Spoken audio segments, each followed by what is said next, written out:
안녕하십니까. 유익 아카데미 2020 정보 처리 기사 실기 핵심 이론 3장 통합 구현 중에서 첫 번째 시간 연계 데이터 구성에 대한 설명드리도록 하겠습니다.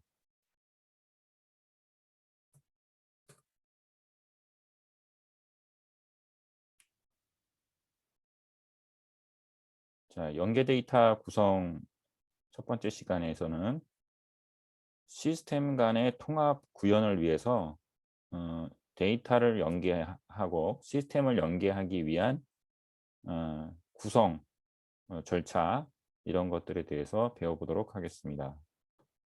자, 우선은 연계 데이터 요구사항 분석에 대해서 살펴보도록 하겠습니다. 일단 서로 다른 두 시스템을 연계 통합하기 위해서는 그 시스템의 특성, 장치의 또는 소프트웨어 통합 구현을 위해서 특성이나 이런 것들을 살펴봐야 되는 것이고요. 또 그 다음에 두 시스템 간의 중개 역할을 해주는 연계 시스템에 대해서 요구사항을 분석이 필요합니다. 자, 연계 요구사항 분석은 뭐 사용자 인터뷰라든가 면담을 통해서 식별할 수 있고요. 그 다음에 연계 데이터와 연계 환경 구성을 위해 성능, 보안, 데이터 발생, 패턴 등 다양한 관점에서 분석이 필요합니다.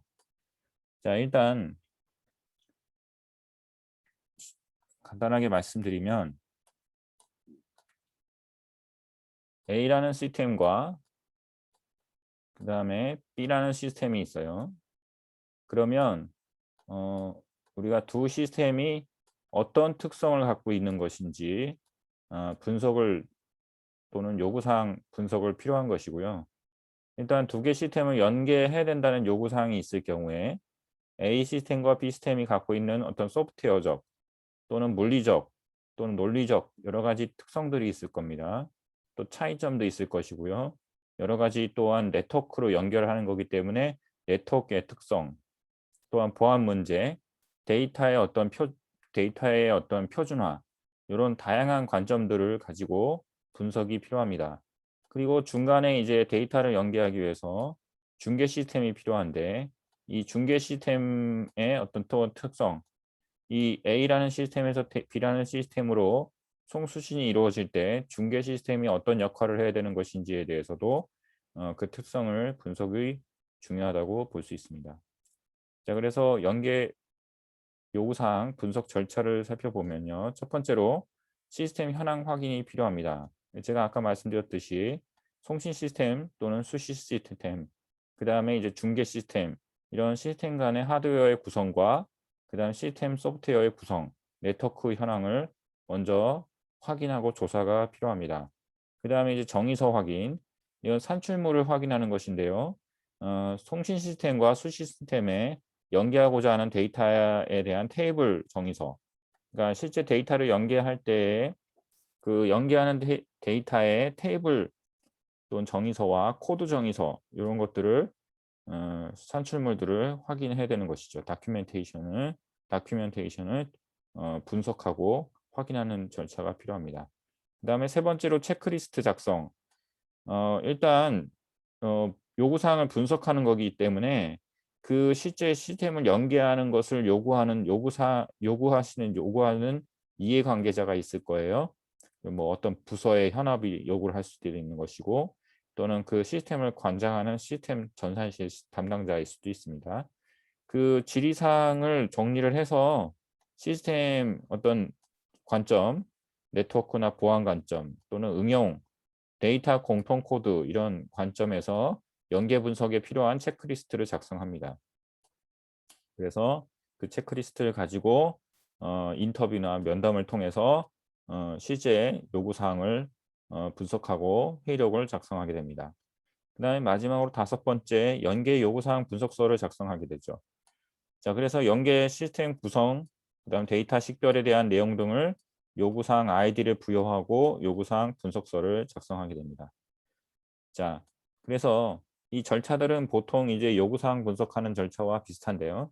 한 특이한 점은 이 서로 시스템 간의 연동을 위한 거기 때문에 연계하는 송수신 시스템, 중계 시스템에 대한 시스템 확인이 첫 번째로 먼저 이루어져야 되는 것이고, 그 다음에 데이터 정의서, 어떤 데이터를 송수신할 것인가에 대한 분석이 필요하기 때문에 정의서 확인이 필요합니다.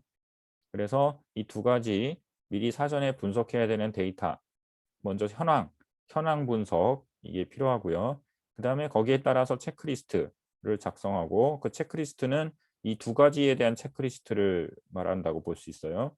시스템에 대한 시스템적인 측면의 체크리스트, 그 다음에 응용 데이터 측면의 체크리스트를 만들어서 인터뷰나 면담을 통해서 회의록을 작성하고 거기에 따라 요구사항 분석서를 작성하게 됩니다. 자, 두 번째 이제 볼 거는요, 분석 방법입니다. 연계 요구사항 분석 방법. 자, 요구사항을 분석할 때에는 일단 이거는 사실 이제 연계 시스템 분석하는 거에 대한 특성화된 어떤 특별한 그런 분석이라기보다는 보통은 이제 어떤 요구사항 분석이든 시스템 분석을 할 때 주로 쓰는 방법이라고 볼 수 있습니다. 근데 어쨌든 요구사항 분석 시 이런 절차들을 가진다라는 것을 참고해서 살펴보면은, 일단 우리가 기본적으로 기존 산출물들이 있습니다. 입력물이라는 것은 참고 문서죠. 기존에 우리가 현황 분석, 아까 위에서 말했던 현황 분석을 위한 인풋 자료들이 있어야겠죠. 인풋 자료들을 가지고 현황 분석을 합니다. 현황 분석에 필요한 여러 가지 시스템 구성도, 그 다음에 응용 애플리케이션 구성, 그 다음에 엔티티 관계도, 데이터에 관련된 사항들, 이런 것들을 인풋 데이터로 참고하고요. 그 다음에 이제 툴이라는 거는 뭐 이제 요구 분석하는 툴들을 말하는 겁니다. 그 다음에 세 번째로 아웃풋, 그 분석한 툴을 통해서 분석한 결과, 그 현황 데이터를 가지고, 현황 자료를 가지고 분석하고 난 다음에 그것에 대한 아웃풋, 결국 산출물, 요구사항 분석서와 인터페이스 정의서를 작성하게 되죠. 자, 이거 하나하나 살펴보겠습니다. 자, 인풋에 해당되는 요구사항 분석 입력물은 참고 문서라고 할 수 있는데요. 어떤 참고 문서가 있냐? 기본적으로 시스템, 하드웨어에 대한 구성도, 그 다음에 두 번째로 소프트웨어, 응용 애플리케이션에 대한 구성, 그 다음에 데이터, 엔티티 관계도, 데이터 관계도, 이 세 가지 참고 문서가 필요하다고 할 수 있습니다. 자, 그래서 시스템 구성도를 볼게요. 시스템 구성도는 송수신 시스템의 네트워크, 하드웨어, 그 다음 시스템 소프트웨어의 구성에 대해서 살펴보는 것이라고 볼 수 있고, 에 대한 어떤 참고 문서 자료들을 확인하고 분석하게 되고요. 그 다음에 이제 응용 애플리케이션이라는 것은 사용하고 있는 실제 송시 측에서 연계 데이터가 발생되는, 연계 데이터를 주고받고 하기 위해서는 사용되는 응용 프로그램이 있을 거예요. 그 응용 애플리케이션의 뭐 메뉴 구조도라든가, 또는 화면이라든가, 화면 설계서라든가, 뭐 사용자 인터페이스 정의서라든가, 이런 것들을 우리가 이제 확인하게 되는 것이죠. 자, 그 다음에 이제 마지막으로 엔티티 관계도, ERD는 엔티티 릴레이션 다이어그램이라고 해서 데이터 모델링 기술수라든가 테이블 간의 연관도, 테이블별 컬럼을 정의된 테이블 정의서 또는 공통 코드 값에 대한 설명서, 이런 것들을 우리가 살펴보면 이 세 가지를 살펴보는 것이 우리가 이제 입력물로 볼 수 있습니다. 자, 그 다음에 이제 그 입력물을 가지고 결국 사용자 인터뷰라든가 이런 분석 도구, 툴을 사용해서 요구사항 분석을 하게 되는 거죠. 이 분석 도구는 주로 뭐 요구사항 분석이라든가 현황 분석을 할 때 많이 쓰는 기법들입니다. 이거는 이제 사실 어떤 IT에서만 쓰는 기법이라기보다는 모든 어떤 요구사항 분석이라든가 현황 분석이라든가 컨설팅을 할 때 주로 많이 사용하는 그런 기법이라고 할 수 있죠. 어떤 정보를 수집할 때 쓰는 그런 아주 기본적인 사용 기법, 분석 기법이라고 볼 수 있어요. 그래서 사용자 인터뷰라는 것이 있고요. 면담을 통해서, 대화를 통해서 실제 요구사항이 뭔지, 요구자 또는 이해관계자, 사용자로부터 요구사항을 도출하는 겁니다. 그 다음에 체크리스트, 어떤 요구하는 내용이 주로 거의 정해져 있는 것인 경우에, 또는 어떤 현황 분석이라든가 이런 것을 통해서 어떤 정보를 미리 사전에 요구사항을 원하는 요구 이해관계자, 사용자라든가 이런 분들한테 미리 정보를 제공하는 거죠. 그러니까 시스템 운영 환경이라든가 성능이라든가 보안이라든가 데이터 발생 주기 등 이런 것들을 점검할 수 있는 미리 사전에 제시된 체크리스트를 작성해서 그것을 제시를 한 다음에 그중에 선택하게 하는 것이죠. 그다음 설문지도 비슷한 건데 서비스 활용 목적에 따라서 연계 필요, 데이터 식별 및 연계 주기 등 설문지를 통해서 분석할 수 있습니다. 자, 그다음 델파이 기법은 이제 사용자로부터 의견을 듣는 거 위에 사용자 인터뷰, 체크리스트, 설문지 등은 사용자나 이해관계자로부터 직접 의견을 듣는 것이고요. 델파이 기법은 전문가 경험 지식을 통한 분석 기법이라고 볼 수 있습니다. 그러니까 전문가로부터 의견을 듣는 것이죠. 브레인스토밍은 이제 들어보신 적이 있으신지 모르겠지만 이와 관계된 이해관계자라든가 사용자라든가 여러 가지 관계된 사람으로부터 다양한 의견을 듣는 것을 통한 분석 기법이라고 할 수 있습니다. 자, 그다음에 이제 마지막으로 요구사항 분석을 통해서 요구사항 분석서와 그다음에 인터페이스 정의서, 인터페이스 명세서, 이 결과물, 산출물을 만들게 됩니다.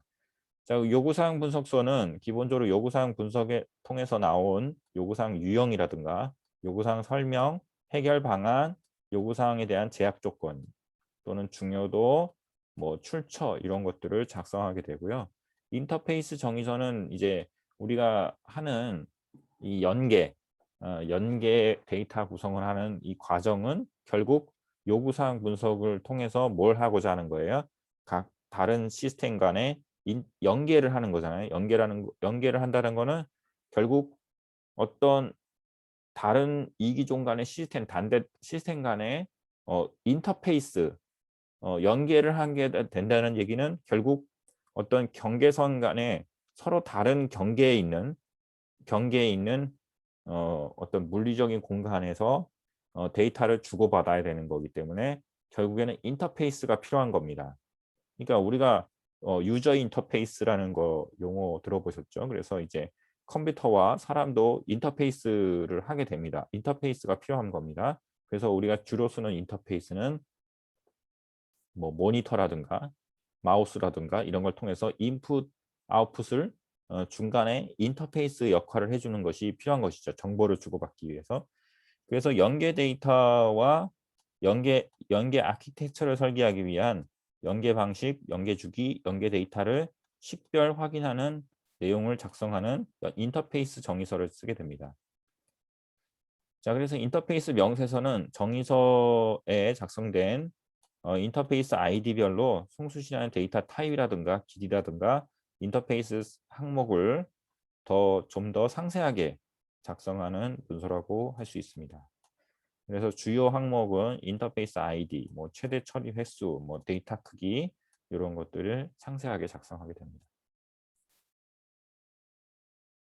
자, 그리고 이제 산출 요구사항 분석은 끝났고요. 이제 분석을 통해서 결국 우리가 어떤 시스템에 대한 그 구성, 그러니까 결국에는 인터페이스에 대한 어떤 아키텍처, 어떤 구조, 연계를 하는 구조를 전체적으로 조망을 할 필요가 있는 거죠. 그래서 통합 구현을 위한 인터페이스 연계 시스템 구성을 해볼 필요가 있습니다. 그래서 요구사항 분석을 통해서 결국 요구사항 정의서나 명세서를 작성하고 난 다음에 최종적으로 연계하는 시스템의 구성도를 그려볼 필요가 있겠죠. 그래서 통합 구현은 결국 서로 다른 두 시스템, 장치, 소프트웨어 통합 프로세스를 구현 창출하는 과정이라고 할 수 있고요. 그 다음에 통합 구현을 위한 연계 시스템 구성 방식은 송신 시스템과 수시 시스템으로 구성할 수 있으며 연계 방식에 따라 중계 시스템을 배치할 수도 있습니다. 그래서 아래 그림을 보시면 송신 시스템과 그다음에 수신 시스템 요 두 개 사이에 중계 시스템을 놓고 데이터를 연계할 수가 있죠. 그러니까 중계 시스템이 있을 수도 있고 없을 수도 있는 겁니다. 송신 시스템에서 수신 시스템으로 직접 데이터를 주고받을 수 있지만 보통은 이 네트워크 어, 어떤 거리상으로 굉장히 원거리에 있는 또는 물리적으로 공간이 다른 공간에 있는 또는 이기종 간의 시스템인 경우에는 이 네트워크를 통해서 데이터를 송수신할 때 중간에 버퍼링 역할을 해주는 그러니까 완충 역할을 해주는 중계 시스템이 필요할 수 있습니다. 왜냐하면 대부분 외부의 시스템, 이 외부에서 송신해주는 데이터 시스템과 그 다음에 수신 시스템은 어떻게 보면 보안적인 차원에서 이 수신 시스템은 이게 내부 시스템일 가능성이 많아요. 그래서 어떤 기업의 내부 시스템, 그러니까 보안이 굉장히 필요한 방화벽으로 이렇게 묶여져 있는 내부 시스템일 수 있고요. 그래서 외부에서 데이터가 들어올 때는 막바로 내부 시스템으로 통신하기가 어려울 수 있습니다. 방화벽에 차단이 되기 때문에. 그래서 중계 시스템을 중간에 놓고 이 데이터를 이쪽의 중계 시스템에다가 한번 받아 놓고 난 다음에 그 데이터를 내부 시스템으로 전달하게 되는 것이죠. 그래서 송신 시스템에는 뭐 송신 모듈과 모니터링하는 운영 DB와 연계 데이터 DB가 있을 수 있고, 그 다음에 중계 시스템은 이제 모니터링과 변환, 랩핑, 그러니까 변환을 해주는 거죠. 데이터를 송신 시스템의 어떤 데이터를 수신 시스템이 받을 수 있는 데이터 형태로 변환해 주거나 맵핑을 해주는 역할을 해줍니다.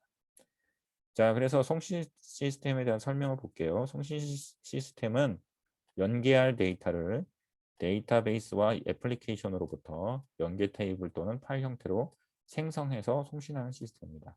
그러니까 결국 데이터를 생성해서 전달해주는 시스템이고요.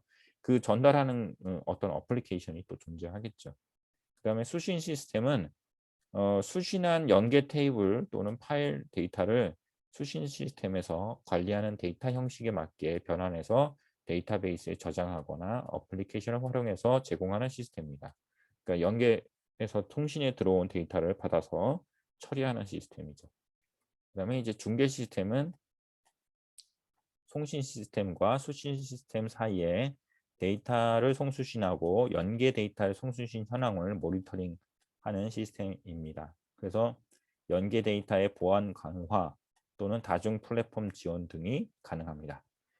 주로 이제 보안 차원에서 아까 설명드렸듯이 외부에 있는 데이터를 받아들였을 때 문제점이 없도록 어떤 뭐 데이터의 어떤 예를 들어서 뭐 보안적으로 취약된 그런 데이터가 들어오면 안 되잖아요.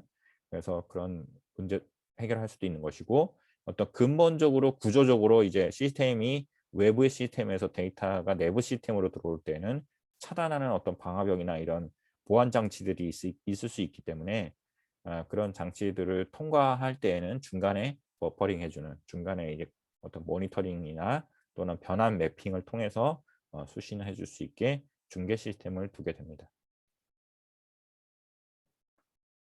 자, 그 다음에 이제 살펴볼 내용은 연계 데이터 식별 및 표준화에 대한 내용이에요. 그래서 이 내용은 우리가 이제 실제 이제 시스템을 어떻게 요구사항 분석을 해서 결국 시스템을 연계할 것인가라는 어떤 전체적인 아키텍처 구조에 대해서 이제 설명을 앞에서 했다면, 이제는 데이터의 어떤 연계를 할 때 실제 송신 시스템과 수신 시스템 간에 데이터를 어떻게 주고받을 것인가라는 약속, 프로토콜, 쉽게 말하면 표준화 이런 것들을 살펴보는 거라고 할 수 있고요. 그래서 연계 데이터 식별이라는 것은 대내외 시스템 연계를 위해서 송신 시스템과 수신 시스템 데이터에 대한 상세 식별 정보를 아래와 같이 확인하여 데이터 표준화에 참고한다. 무슨 얘기냐면 우리가 데이터를 주고받을 때는 어떤 데이터가 오고 가는지, 그 데이터의 속성, 데이터의 어떤 특성 이런 것들을 어떻게 보면 어, 정리를 해놓는 거라 이렇게 생각하시면 됩니다. 그래서 식별을 한다는 거는 그 연계하는 그 데이터의 어떤 특성이나 속성들을 쭉 어떤 문서로 정리한다고 볼 수 있는 건데요. 그래서 식별하는 정보를 따져본다면 뭐 대내외 구분 정보, 그러니까 이거는 이제 기업 내부 시스템인지 외부 기관 시스템인지를 구분해서 송수신 시스템의 대상 위치에 대해서 파악하는 거죠. 물리적으로 내부에 있는 건지 외부에 있는 건지 이런 것들을 따져보는 거죠. 그다음에 기관명, 그러니까 대외 기관인 경우는 어디 기관에서 오는 데이터인가라는 거를 명시를 하는 것이고요. 시스템 아이디는 시스템 식별 체계에 따라서 부여된 식별 번호를 매기는 겁니다.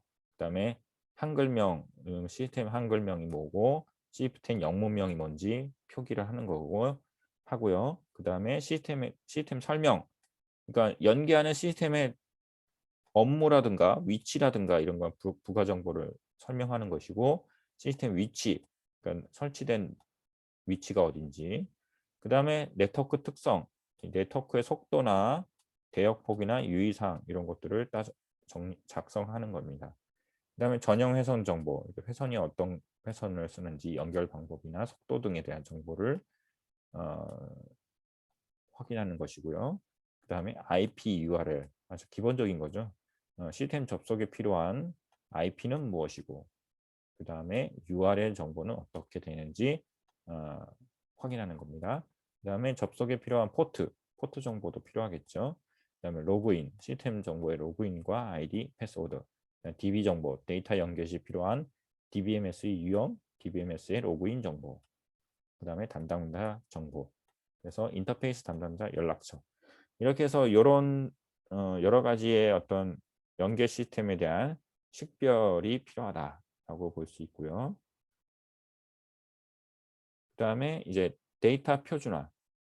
데이터 표준화는 데이터 이기종 간의 시스템을 데이터를 주고받을 때는 A 시스템에서 쓰는 시스템 데이터와 B 시스템에서 수신하고자 하는 데이터가 어떤 그 시스템의 플랫폼에 따라서 또는 시스템 어플리케이션 사용하는 어플리케이션에 따라서 어떤 데이터의 어떤 특성이라든가 그 속성, 데이터가 가지고 있는 형식 이런 것들이 다를 수 있어요. 그러니까 그런 것들을 표준화해야겠죠.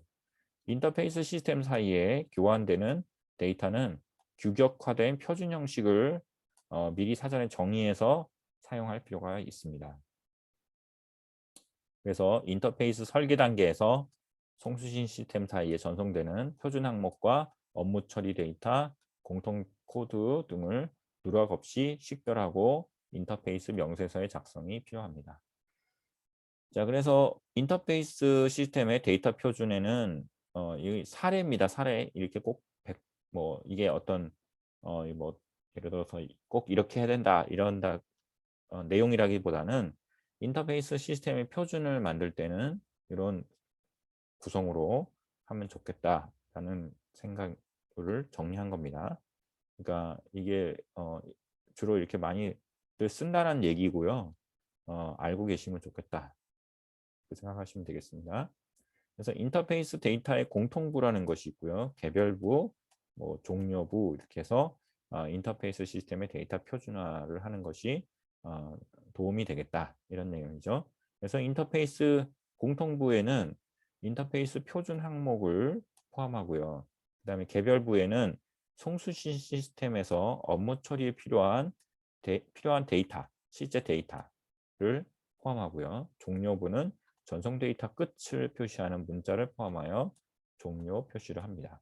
보통은 네트워크로 데이터를 전송할 때 가지고 있는 기본적인 데이터의 어떤 구성, 그러니까 데이터 전송하는 데이터의 어떤 그 구조라고 보시면 돼요.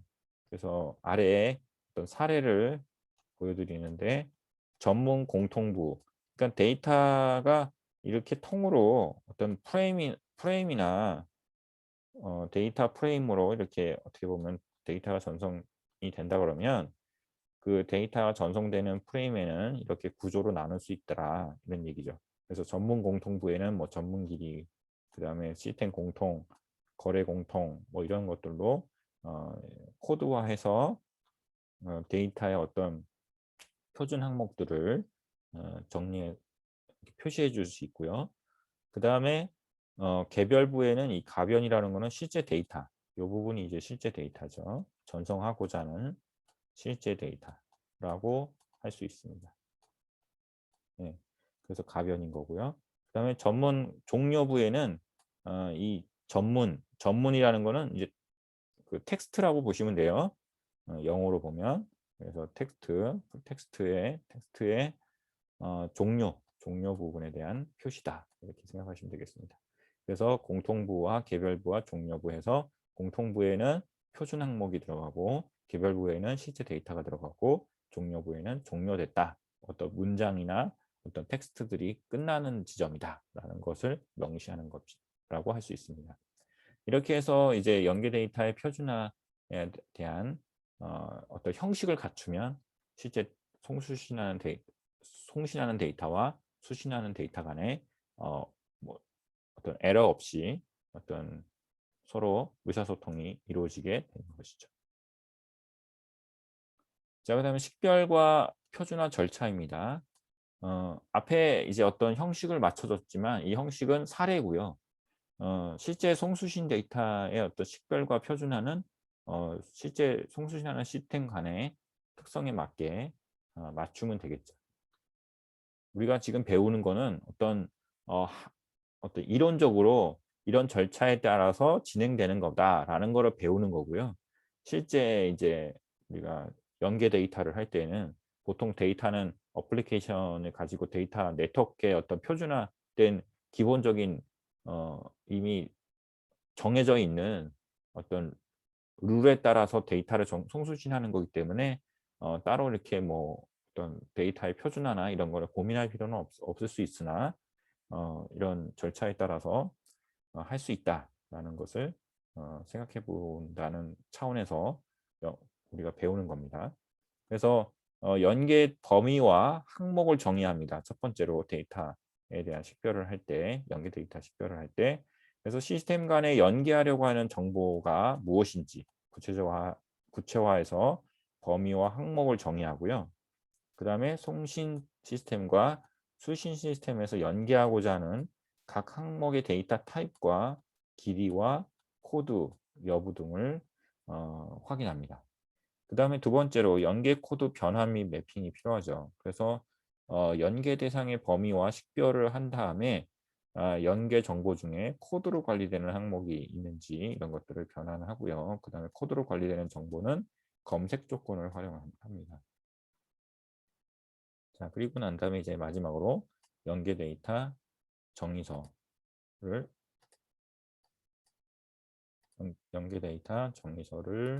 작성하게 됩니다. 정의된 연계 항목의 데이터 타입과 길이, 공통 코드 여부 이런 것들을 확인해서 연계 데이터 정의서 및 명세서를 작성하게 됩니다. 그래서 결국 지금까지 이제 설명드렸던 내용들은 결국 우리가 시스템 연계를 하기 위한 어떤 준비 작업이라고 보시면 돼요. 실제 연계를 하기 위한 뭐 분석도 하고 요구사항 분석도 하고 그다음에 이제 시스템 구성도 살펴보고 시스템 구성도 연계 시스템 구성도도 살펴보고 연계되는 시스템의 어떤 속성도 확인해보고 그다음에 식별해보고 그다음에 연계 데이터의 어떤 실제 데이터의 어떤 표준화된 속성이나 이런 것들도 확인한 다음에 그다음에 이제 최종적으로 연계의 어떤 범위라든가 또는 연계의 코드라든가 이런 것들을 매핑하는 것들을 다 따져본 다음에 마지막으로 이제 최종적으로 인터페이스 정의서를 작성하게 되는 거죠. 그래서 지금 이제 결론적으로는 인터페이스 정의서, 명세서를 만드는 것이 우리 이 지금 연계 데이터 구성하기의 어떤 내용의 최종 산출물이라고 볼 수 있습니다. 그래서 앞에서도 연계 데이터 인터페이스 정의서 요거가 나왔잖아요. 그래서 우리가 지금 이제 사실 배운 거는 앞에서 배운 거는 요구사항을 분석하는 단계에 대한 방법론에 대한 것을 배운 것이고요.